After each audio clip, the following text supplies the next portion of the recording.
This is the Louie T Network.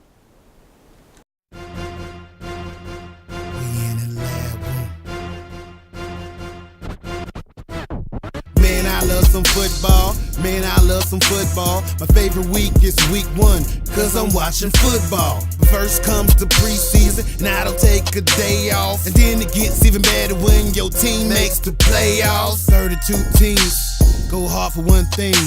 They work for one thing. That Super Bowl ring. 32 teams go hard for one thing. They work for one thing. That Super Bowl ring.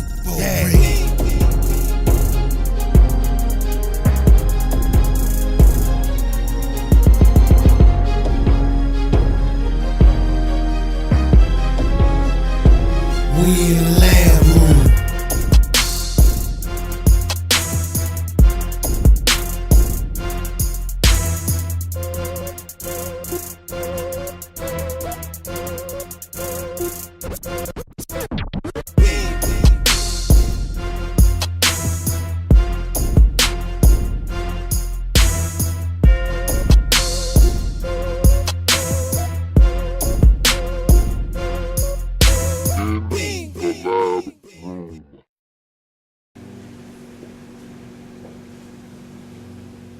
Who else could it be but me, your man, Louie T? Welcome. You are in the lab room. I'm your host, of course, Lou. Thank you for joining me. It's Thursday, which means we've got some football, folks. Thursday night football, family business of the AFC North variety. Steelers, Ravens. It doesn't get any more intense in that division than that. We'll be breaking that game down, talking about winners and losers in that game. And then we'll move on to a segment that's brand new to this program. It's supply and demand. And I'm telling you right now, I'm upset with all of you out there. I asked you to supply me with these questions, and you guys failed to do your job. I only have like 3 questions, but I do have one interesting comment that someone made that I'm going to talk about, since there wasn't enough questions to help me fill out that portion of the program. So let's jump right into, because I don't want this video to be extremely long. Let's jump right into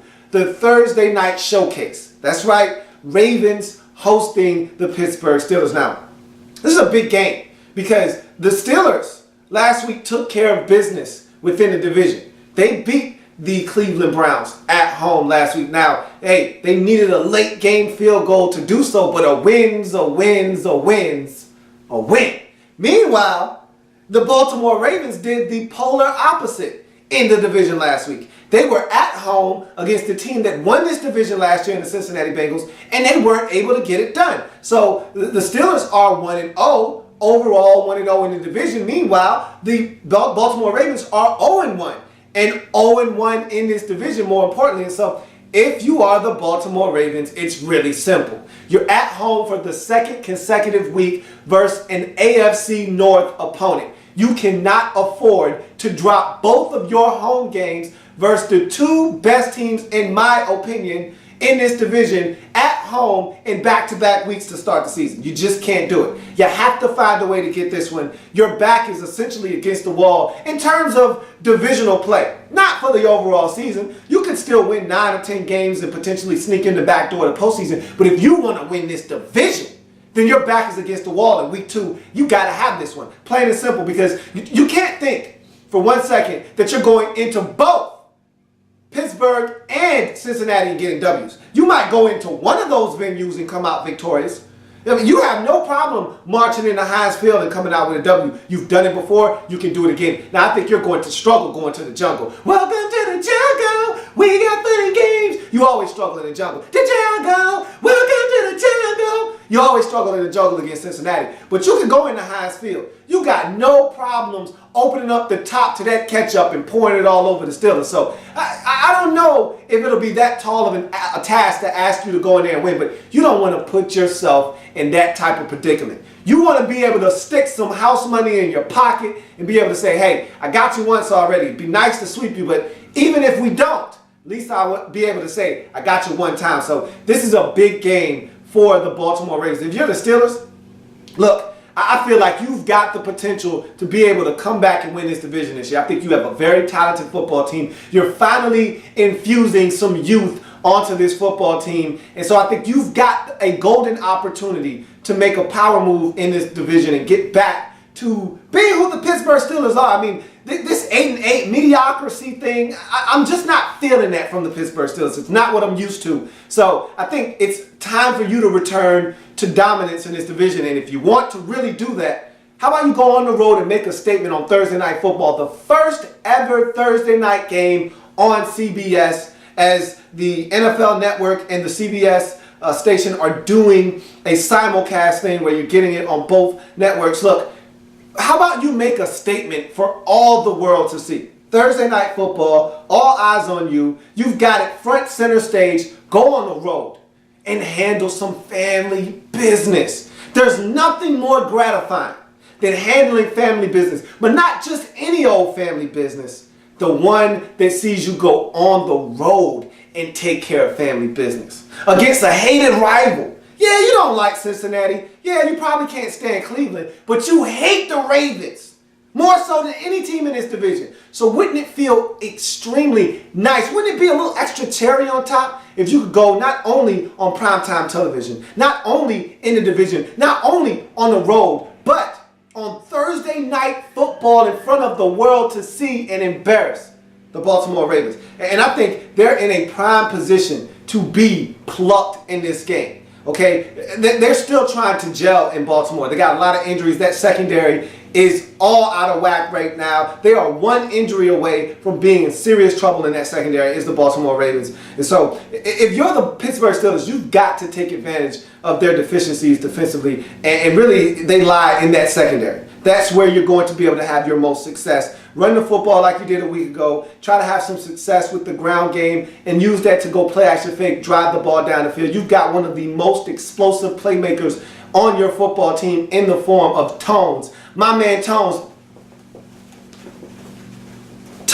get him the football and let that young man work. Let him do work. And then you also got another young fella bubbling on the surface in Marcus Wheaton. And then you still got some other targets like Heath Miller and guys around that you can get the football to. So this is a dangerous offense. Now you need to go out and show the world that, hey, we're not the same old Pittsburgh Steelers that you've been accustomed to. We're a different bunch, and we're throwing the football now. And if you're not paying attention, we'll run it too. So now this defense, last week, first half, tremendous. Second half, it was night and day. This defense could not stop the Cleveland Browns if their life depended on it. I don't know which Steelers defense I'm getting in this game, to be honest with you. I'd love to see that defense that showed up in the first half of that Week 1 matchup against Cleveland, but you just never know, man. That was Dr. Jekyll, Mr. Hyde at its best. So I'm still waiting to see, who are you? No, seriously, who are you? Because I don't know. The Baltimore Ravens last week did a wonderful job of keeping the Cincinnati Bengals out of the end zone. But at some point, you've got to be able to sustain offense. That's something they struggled with a week ago. At some point, you know teams are going to get in the end zone. Don't think that you're going to be able to keep everybody from getting in the end zone. That could have easily been a blowout victory last week for Cincinnati. But you were able to hold them out of the end zone. You can't play the same way you played last week. All the drop passes, Joe Flacco with a turnover. You had Bernard Pierce put it on the floor last week. You can't have all of those mistakes and think that you're going to win. Adam Jones had a huge punt return on you as well. You cannot have those mistakes and think you're going to win. When it's all said and done, you want my honest assessment of this game. Everybody's going to point to the Ray Rice situation as a distraction and how it could either do one of two things. It could galvanize this Ravens team, or it could be a huge distraction that sees them lose on Thursday Night Football. I don't think it's going to be either. To be honest with you, that Ray Rice situation is a Ray Rice situation. The media has blown it out of proportion. And yes, it's a big story. It's a world issue. It's a situation where it affects many people around the globe, and so everyone can identify with it. However, keep it in its proper perspective. The Ravens didn't do this. Ray Rice did this, and the Ravens ripped themselves of Ray Rice. So by default, this is no longer a Ravens situation. This is taking on a life of its own. The Ravens have an opportunity to focus in on the task at hand, which is the Pittsburgh Steelers coming to their place. So I don't buy all of the nonsense. To me, it comes down to this. The Pittsburgh Steelers are a better football team than the Baltimore Ravens right now, and that is the end of the discussion. Tonight, give me the Pittsburgh Steelers to go on the road and take care of the Baltimore Ravens on Thursday Night Football. Will it be a blowout? I don't think the Steelers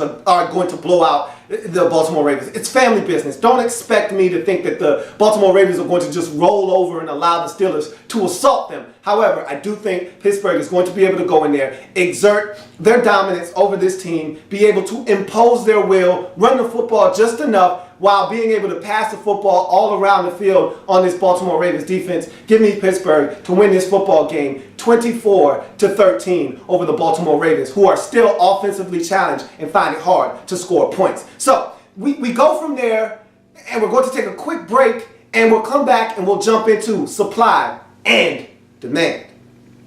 Social media has taken off in ways that I couldn't have imagined, and thus I've taken the liberty to start being more active on social media. So like me on Facebook at In the Lab Room. Follow me on Twitter at In the Lab Room. You can also +1 me on Google Plus at Louie T. And also, of course, my main hub, subscribe to my channel on YouTube. That's youtube.com/In the Lab Room. These are all ways that I'm looking forward to interacting with you, the viewers, in the upcoming season of the Louie T Network.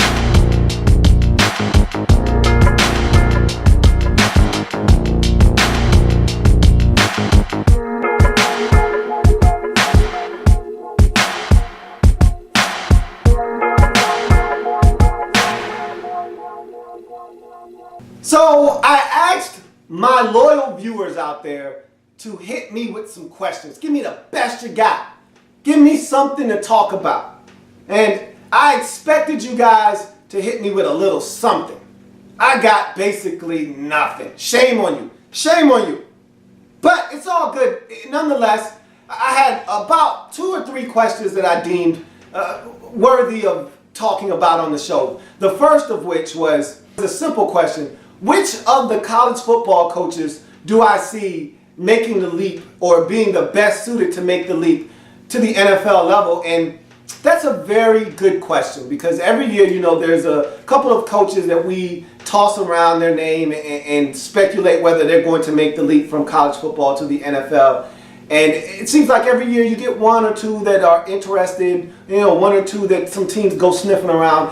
Sometimes you get a coach to actually make that leap. Other times they realize that college is where it's at, to be honest with you. If you're a coach and you really don't have that itching, burning desire to coach at the highest level there is, if you're comfortable in college football, by all means stay there, because that job is much more easier. You're dealing with young men. They're very impressionable. They're not stuck in their own ways. You're able to teach them and help them along. You are able to get rid of them and get a new crop in. It's so much easier to be a college football coach than it is an NFL coach, where your job is consistently on the line and you're dealing with grown men who can have, you know, ulterior motives, and they can be stuck in their ways, and they can want to do one thing and you're telling them to do something else, and it can be a headache. You spend a lot of time, countless hours away from your family. It's a grind, and it's a grind that lasts 12 months out of the year. You barely get a break. If you're an NFL head coach, you always got to be 1 step ahead of the competition. So I can honestly say, if you're a head coach in college football and you're comfortable, there's no need to make the leap. But there are a couple of college football coaches that come to mind. Last year, a number of teams were sniffing around James Franklin. And right now, Penn State seems to be the hotbed for coaches to kind of get their rep up, get their weight up as a head coach, and then move on to the NFL ranks. Remember, he was at Vanderbilt just a season ago. Now he's at Penn State. If he can get that team to play some competent football this year, potentially do a little bit of damage in that Big Ten division, or conference, I should say, he could be one of those coaches that says, hey, I've done my work, I'm ready to move on and tackle bigger and better things. Another guy that has been in the college ranks for a very long time is Bob Stoops. Now, the only place I think he would ultimately want to go, because you wouldn't have to move your family and you still be pretty much where you are right now, is Dallas. And we know if the Cowboys continue to struggle like they did in week 1, Jason Garrett is going to be fired. This is his last straw. He doesn't have another life. He's like a cat and he's on his 9th life right now. If they don't get it done this year, I can't see Jason Garrett hanging around for another season. So I would think that Jerry Jones, and he's going to want a high-profile coach. After going the coordinator route last time with Jason Garrett, he's going to try to go and hit a home run with a big-name coach. Bob Stoops fits that bill. He's at Oklahoma right now. That's right up the street from Texas, where, of course, the Dallas Cowboys are in Austin. I think that would be something that could be intriguing to him. Now, I don't know if he'll actually do that or not. So there's a couple of questions about, would he want to leave Oklahoma? That's a comfy job that he's basically made his own. Does he want to leave that? Because again, when you get these type of jobs and you've built a powerhouse or you've built a program like Bob Stoops has in Oklahoma, he didn't build that program, but he continued the legacy that is Oklahoma Sooners football. You don't want to leave that job unless you've got something that is guaranteed, and nothing is guaranteed in the National Football League. Most of these college coaches come in and they get their feet wet, and then after 2 or 3 seasons of this grind that is the National Football League, they tuck their tails between their legs and they go back to college football. Ask Nick Saban how that worked out for him. And Doug Marrone might be the next casualty to go back to college football. So, and Jim Harbaugh might actually be done with the NFL if the 49ers continue to go back and forth with him. That Michigan job might be something that's appealing to him. Remember, Jim Harbaugh went to the University of Michigan. So a lot of different things could happen. Those are 2 coaches that I have in mind that strike me as guys that could potentially be candidates to make that leap to the NFL. You just never know, though, these days, how interested guys are in leaving college football and coming to the NFL. Another question was given to me by Kevin Skill, a huge Seahawks fan. He asked me, was that an impressive showing by the Seahawks on Thursday Night Football? Of course it was. Of course it was. To dismantle Green Bay that way, and again, it's week 1, everybody's working out the kinks. Packers are no different, but to go in to that game, and I'm thinking it's going to be a barn burner between 2 teams that could potentially end up in the NFC Championship game, to do what they did to the Green Bay Packers, that says a lot. That was a very impressive win by the Seattle Seahawks. And, I'm big on being able to show everyone what you're about, especially when you're on the national stage. That means a lot to me. When you get a primetime game, you're supposed to show up and show out. And that's what the Seahawks did. And so, even though it's week 1 and everybody's ironing out the kinks right now, so are the Seahawks. They're just like everybody else. They've got kinks to iron out, and they still were able to get it done at an extremely high level. I thought they were ultra impressive in week number 1. That's basically all the questions that I have. Shame on you guys for only having 2 questions that were worthy of being recognized and answered on this program. But I did see a comment that was very lengthy that my man C-Dub, Cody White, dropped on me. Big Rams fan, and he talked about the state of the St. Louis Rams, and I found it very interesting in his comments how he felt about the current state of this football team. Now, he talked about how a lot of their draft picks haven't done anything. He talked about Trey Mason not even making the roster and being on the practice squad. And he talked about Greg Robinson not even starting and only getting in the game when Roger Saffold went down. And he talked about all of these different draft picks that aren't panning out the way that they intended them to. And then you look at the quarterback situation and how bad that is and how they didn't address that, knowing that Sam Bradford could get injured. Look, I like Shaun Hill. I do. I like him a lot as a backup. But again, with the injury history of Sam Bradford, you needed a guy that could come in and start, a la Matt Hasselbeck. You needed a guy like Kyle Orton who could start 14 games for you, no problems, no questions asked, and give you a chance to win. And all you had to offer me was Shaun Hill and Austin Davis. That's not good enough. That's very disappointing. And look, I wanted to rate the Rams. I really did. I wanted to rate them because of what they did to the Redskins, to what they did to us. I said, hey, I got Kirk Cousins right here. You just hand over your 2nd and your 3rd round pick. I'll toss in the 5th with Kirk Cousins. He's all yours. They didn't want to bite the bait, okay? I understand. You don't want to give up anything to bring a guy in, but guess what? You're throwing your season away. And Cody was extremely upset. C-Dub said, look, I've about had it with this administration, that being Fisher and your general manager, Les Snead. He said, I've about had it with these guys. If these rookies that we drafted don't pan out, they don't get on the field, and they don't do anything to the quarterback situation. He was saying, hey, we need to put in a kid that I think he's got a bit of flair to him when he was in Houston last year. I thought he did some things at one point. He struggled and showed that he's not a starter in this league, but who's to say, given another chance, he's not able to play a little bit better, and that's Case Keenum. He said, hey, we need to give this kid a look, because right now, Austin Davis isn't ready, and Sean Hill, he's seen better days, and I think both of those are accurate statements made by my man C-Dub. So it'll be interesting to see what the Rams do, because right now, they look to be in a world of trouble. They're a mess right now, and they don't really know how to solve this problem that they have. And it all stems from Sam Bradford going down. And you had to know that that was going to be a very realistic possibility with his injury history. So there you have it. That's supply and demand. I hope you guys do a better job of coming at me with some demand next week, because I got all the supply I need right here. Right here. I got the supply. You got to tell me what's in demand. Shame on you guys. We'll be back after this short break to wrap this episode up.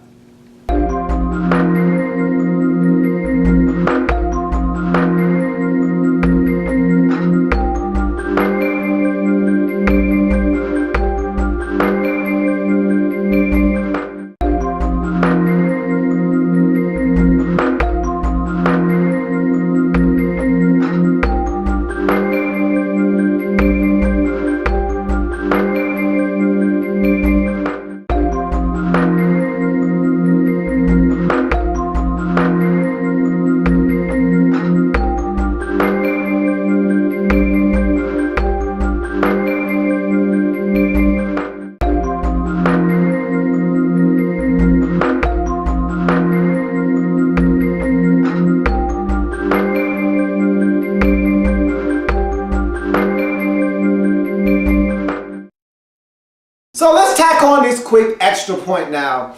And I got a question for you guys. And this has nothing to do with nothing right now. Just want to ask it.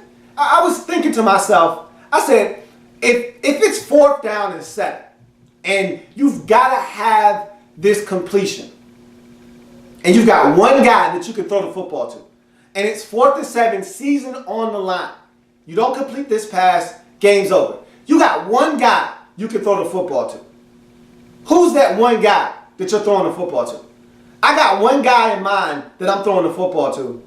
Tomorrow, at the end of the Friday edition of In the Lab Room, I will give you my answer to that question, but I'm looking for your answer to that question. Who's the one guy, 4th and 7, season on the line, who's the one guy you throwing the football to?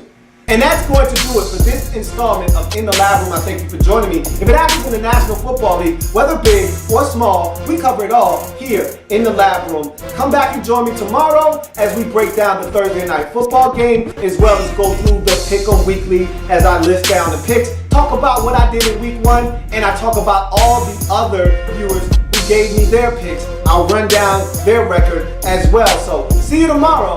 Have a good one. Enjoy the football tonight. We'll be back tomorrow. In the Lab Room.